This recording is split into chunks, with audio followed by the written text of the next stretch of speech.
menabrak dan pintunya jatuh. Di sana saya berikan.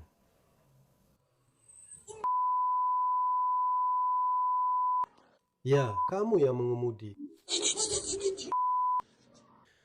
Rusia sepertinya benar-benar menyerang Ukraina dengan rudal balistik jarak menengah Oresnik. Tepat saat rekaman episode ini, yaitu pada malam tanggal 24 Mei, Kiev dan sejumlah wilayah mengalami serangan udara gabungan besar-besaran.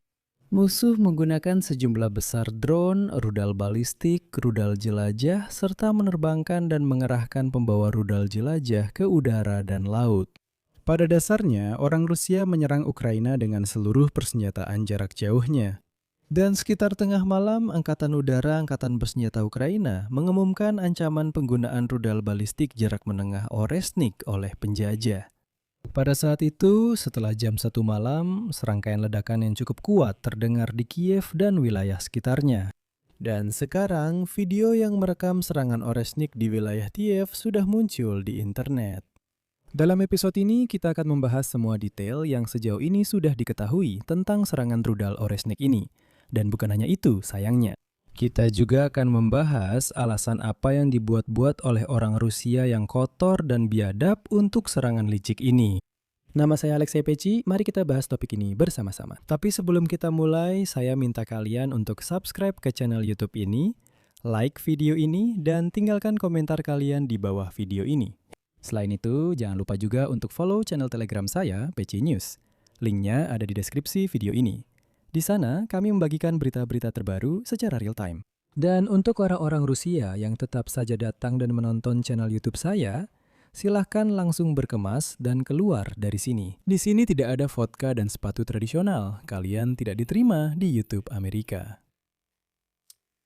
Jadi, sepertinya Rusia benar-benar menyerang Ukraina dengan rudal balistik jarak menengah Oresnik, yang merupakan pembawa hulu ledak nuklir. Sekitar pukul 1.30 malam waktu Kiev, menurut laporan komunitas pemantau, muncul informasi awal tentang penggunaan Oresnik oleh Rusia di wilayah Kiev. Yang dimaksud adalah wilayah Bila Tserkva. Data ini tentu saja pada saat rekaman ini masih perlu diverifikasi. Tetapi di internet sudah banyak video yang tampaknya memang menunjukkan serangan dengan jenis senjata ini. Jadi semua menunjukkan bahwa ini memang penggunaan rudal Oresnik. Tapi agar objektif, mari kita tunggu informasi resmi dari Angkatan Udara. Awalnya di internet hanya muncul rekaman dari kejauhan, namun sudah terlihat serangan yang memang khas rudal Oresnik.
Kemudian di internet muncul video yang merekam serangan Oresnik dari jarak yang sangat dekat. Dan melihat rekaman ini, tidak ada lagi keraguan bahwa itu memang Oresnik. Dia juga membuka pintu. Subtitle dibuat oleh Dima Torzok. Subtitle dibuat oleh Dima Torzok. Subtitle dibuat oleh Dima Torzok. Subtitle dibuat oleh Orekni. Dima Torzok CCH. Subtitle dibuat oleh Dima Torzok. Subtitle dibuat oleh Dima Torzok. Subtitle dibuat oleh Dima Torzok. Subtitle dibuat oleh... Ini Oresnik ditembak jatuh, ditembak jatuh. Oresnik ditembak jatuh. Diam. Oresnik tidak bisa ditembak jatuh. Dia jatuh. Subtitle dibuat oleh Dima Tarzok. Di sini saya ingin mencatat bahwa rudal Oresnik menyerang seperti rudal balistik hipersonik jarak menengah, mengantarkan hulu ledak terpisah ke target. Fitur utama dari serangan ini adalah kecepatannya yang luar biasa, karena rudal Oresnik terbang dengan kecepatan sekitar 10 Mach, yaitu sekitar 12.000 km per jam, sehingga sangat sulit untuk dicegat oleh sistem pertahanan udara standar.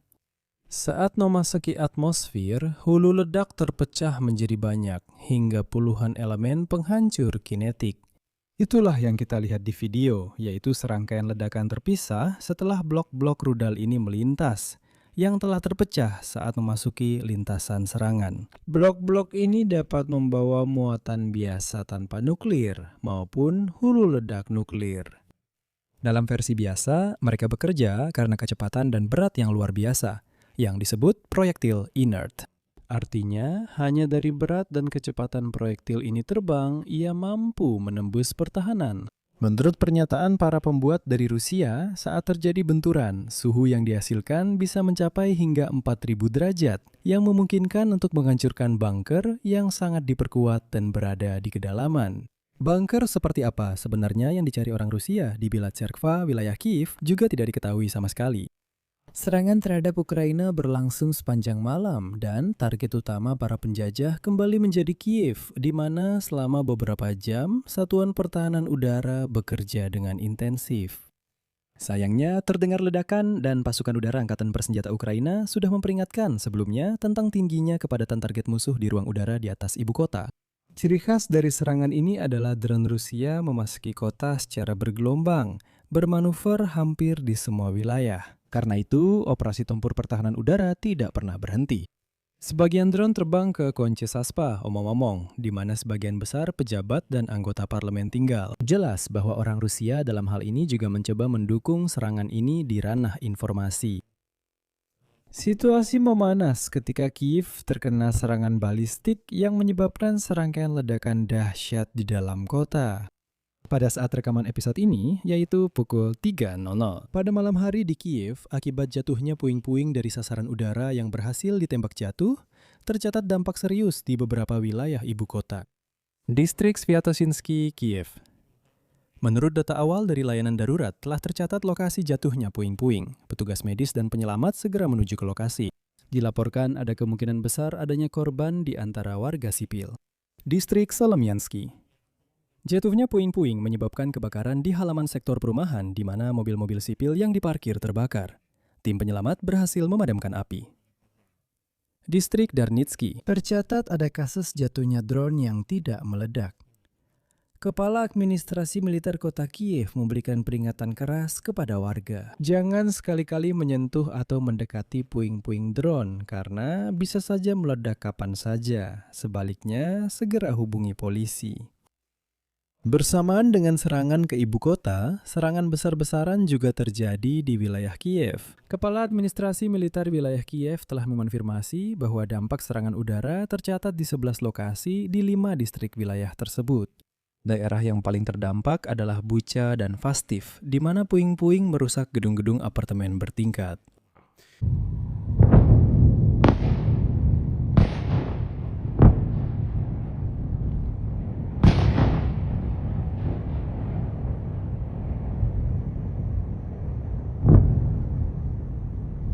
Di sini perlu dibahas betapa sinisnya serangan yang dilakukan oleh orang-orang Rusia yang tidak beradab ini. Pada Sabtu siang, Presiden Ukraina Volodymyr Zelensky menyebutkan kemungkinan serangan dengan rudal Oresnik, dan Departemen Luar Negeri AS Serikat menyatakan bahwa Kedutaan Besar AS Serikat di Kiev telah menerima informasi tentang kemungkinan serangan rudal kapan saja.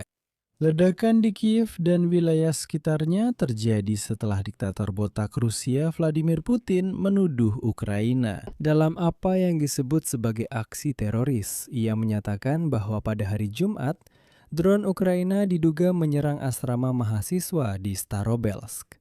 Itu adalah kota yang diduduki di bagian timur wilayah Luhansk. Nah, dan Vladimir Putin secara demonstratif meminta tentaranya untuk menyiapkan balasan. Sekali lagi, ini diumumkan pada hari Jumat. Meskipun begitu, kita semua sangat paham bahwa serangan dilakukan dengan Oreshniki, rudal balistik, rudal jelajah, dan gelombang drone. Tidak dipersiapkan hanya dalam satu hari. Sekali lagi, secara harfiah, pada hari Jumat Putin mengatakan, siapkan balasan, karena orang Ukraina menyerang asrama di Starobelsk. Dan hanya dalam satu hari, mereka langsung meluncurkan Oreshnik, meluncurkan rudal balistik. Ini benar-benar omong kosong. Tapi orang Rusia dalam satu hari itu sudah sempat menyebarkan cerita bahwa, mengutip media Rusia, jumlah anak-anak yang tewas akibat serangan drone Ukraina meningkat menjadi 18. Masih ada anak-anak di bawah reruntuhan. Nah, katanya Ukraina seolah-olah menyerang asrama yang berisi anak-anak, yang kemudian dijadikan alasan untuk serangan besar-besaran ke Kiev. Militer Ukraina menolak pernyataan dari Vladimir Putin si kerdil botak dan menuduh media Rusia menyebarkan informasi manipulatif tentang serangan tersebut. Militer Ukraina mengonfirmasi bahwa benar mereka melakukan serangan terhadap infrastruktur militer dan fasilitas yang digunakan untuk tujuan militer. Militer Ukraina menambahkan bahwa di antara target yang diserang pada Jumat pagi adalah salah satu markas unit Rubicon di wilayah Starobelsk, bukan asrama. Perlu dipahami bahwa pusat elit teknologi drone canggih Rubicon ini sejak didirikan pada tahun 2024 telah menjadi pelopor dalam pengembangan teknologi drone tempur Rusia, pesawat terbang, dan sistem penunjukan target. Alasan serangan Rusia ke Kiev saat ini tentu saja berbeda. Dan cerita tentang Starobelsk, asrama, dan anak-anak yang tewas itu, ya, dibutuhkan oleh Putin untuk membenarkan serangan ini, agar bisa berkata, nah, beginilah kami membalasnya. Dan ini omong-omong sekali lagi menegaskan busuknya orang-orang Rusia ini, makhluk-makhluk menjijikan seperti mereka, yang, saya ingatkan, dulu mereka memohon-mohon. Putin menelpon Trump dan memohon, tolong, lakukan sesuatu agar Ukraina tidak menyerang lapangan merah pada 9 Mei saat parade berlangsung. Dan waktu itu, ingatlah, mereka mengancam akan menyerang Kiev. Nah, Ukraina memang tidak menyerang lapangan merah, tapi serangan ke Kiev tetap saja terjadi. Itu orang Rusia. Itu adalah kebusukan di planet ini, yang sama sekali tidak bisa dipercaya. Mereka hanyalah sampah biologis yang suka bicara, tapi tidak pernah bertanggung jawab atas kata-katanya. Dan secara umum, kenapa saya bilang itu hanya alasan sedangkan penyebabnya sebenarnya sama sekali berbeda? Karena dalam beberapa minggu terakhir, Ukraina telah meningkatkan serangan drone jarak jauh.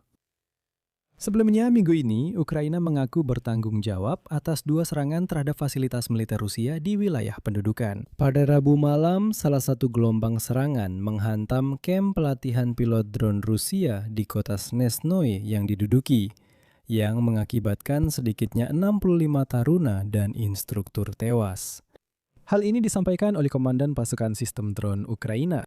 Serangan lain juga menghantam markas besar Dinas Intelijen Rusia dan sistem pertahanan udara di wilayah Kherson, yang menyebabkan sekitar 100 orang Rusia tewas dan terluka. Selain itu, akibat serangan drone Ukraina, logistik darat di wilayah selatan Ukraina yang diduduki menjadi lumpuh. Dan itu belum termasuk fakta bahwa dalam beberapa minggu terakhir, drone Ukraina secara besar-besaran menyerang wilayah Rusia sendiri. Nah, misalnya, Zelensky pada hari Sabtu lalu menyatakan bahwa Dinas Keamanan telah melakukan serangan terhadap salah satu perusahaan industri militer terpenting Rusia yang terletak 1.700 km dari perbatasan. Targetnya adalah pabrik kimia di Krai Perm yang memasok berbagai barang untuk militer Rusia. Intinya adalah Kremlin berusaha, sialan, untuk menekan Kiev di berbagai bidang hanya untuk menghentikan serangan jarak jauh ini. Putin berusaha mengirim sinyal bahwa, lihatlah, tolong hentikan serangan ke kilang minyak, pangkalan, pelabuhan, menghancurkan logistik kami. Berhentilah membunuh orang-orang Rusia yang datang ke tanah suci Ukraina. Kalau tidak, Oreshnik akan meluncur, dan itulah yang terjadi. Oreshnik sudah meluncur. Inilah tujuan utama terhadap orang-orang Rusia yang biadab itu. Di sini saya akan berhenti sejenak. Silahkan tulis pendapat dan kesimpulan Anda di kolom komentar di bawah episode ini. Saya ulangi sekali lagi. Orang-orang Rusia, saya tahu kalian tidak menghargai diri sendiri, tapi enyahlah dari sini. Saya rasa orang yang menghargai dirinya sendiri, setelah diusir, biasanya mereka pergi. Jadi, silahkan bersiap-siap untuk keluar. Silakan perlangganan saluran ini, tekan loncengnya, dan jangan lupa beri like. Jika Anda ingin mendukung kerja saluran YouTube ini, Anda bisa melakukannya melalui donasi lewat tautan dan detail pembayaran yang ada di deskripsi video ini. Itu saja, jaga diri kalian, sampai jumpa semuanya.